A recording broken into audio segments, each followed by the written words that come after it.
So I was listening to Alan Watts, but something in me was prompting me to make this video. So here we go quickly. So my brother came over today, he's trying to get my attention, talk business. I'm like, dude, you gotta wait 10 minutes. So I'm journaling. The whole thing is I'm journaling, but the reason I couldn't give my attention is because I'm still in the middle of this insomnia thing. Barely slept last night. Feel like nauseous on and off. I keep forgetting where I am and what I'm doing.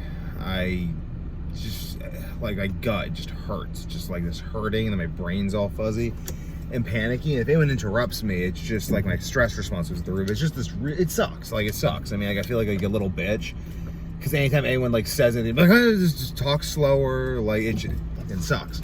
So anyway, though, I'm journaling, trying to figure out what to do. So I figured I'd share it with you guys. I'm figuring out the role of bile. Long-term carnivore. I'm not gonna this is gonna be just information at the highest level. So if you're someone who's been studying this for a long time, this will make sense to you. If you're not, then this won't make sense to you, but it's not for you. It's whatever. So it'll make sense to you later. So if you're a long-term carnivore, you've likely wondered why you feel much better increasing the amount of fat you're consuming, though despite increasing the amount of fat you're consuming, you feel increasingly dysregulated and you feel like your metabolism keeps on increasing while your gut keeps on decreasing in its stability. And fasting doesn't help, but the electrolytes don't help it, though it does kind of help. And it's this slippery slope downward, but you keep on feeling better in certain ways, and then you feel worse in other ways, and then you feel nauseous after eating, and then your gut does the bubble, and then you like shit a ton, and then like you eat any food that isn't meat and you just shit your brains out and you have these crazy reactions. You don't know why, and the reactions get worse. And you're just in this loop, and it's this long-term carnivore loop, and you don't really understand what's going on. I believe that's due to bile depletion, because of enzyme depletion, because of gut microbiome depletion due to the lack of fermented foods on a carnivore diet and the lack of any living enzymes. These problems are also present on other diets, but they become more pronounced in a carnivore diet as opposed to any other health-conscious diet, because of any other health-conscious diet, you're going to be consuming some sorts of foods that are feeding your gut microbiome. And also, carnivore will feed your gut microbiome because beef fat can be broken down to feed gut bacteria and produce B vitamins, all these sorts of things. So the panicky, freaky feeling I get that I've noticed at times when my gut is healthy can be resolved by consuming fermentable fiber, i.e. because the gut bacteria turn the fermentable fiber into B vitamins. So much stuff. It's really crazy everything the gut bacteria do. But because of that,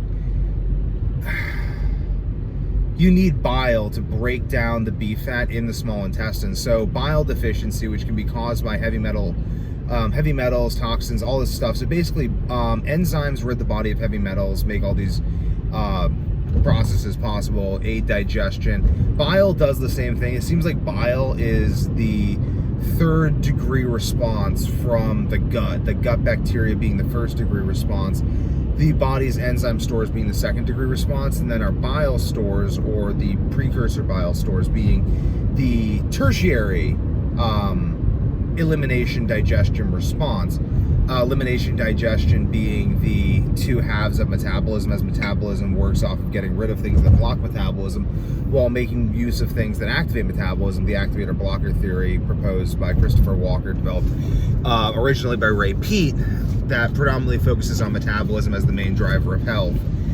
That theory talks about how once metabolism is high, everything goes properly. So carnivore makes your metabolism high, which makes everything go properly. But because it ultimately, like, it depends on how disciplined you are. I feel like if you just are insanely disciplined, stick to high-fat carnivore with long periods of fasting and high water quality, you ultimately won't run into this issue, because the water quality will provide the electrolytes and basically allow, like, if your water is toxic, then your body has to filter the water. But if your water is incredibly pure and of the absolute highest quality, then the water filters you.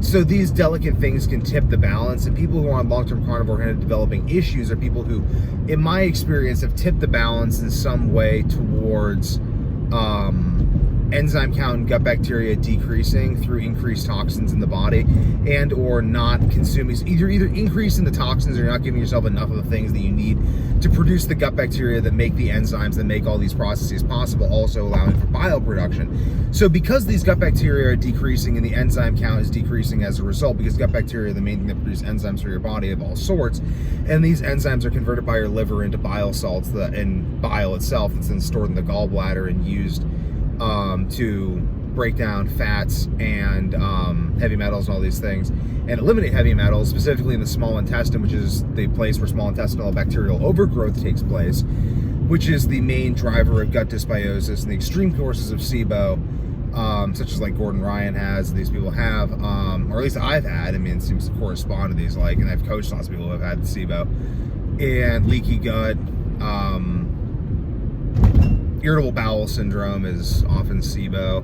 I guess to take care of myself before I take care of my car, I'm going to go get a giant thing of mango kombucha right now, because the living bacteria in that going to bring a lot of enzymes that are going to help me and help aid bile production.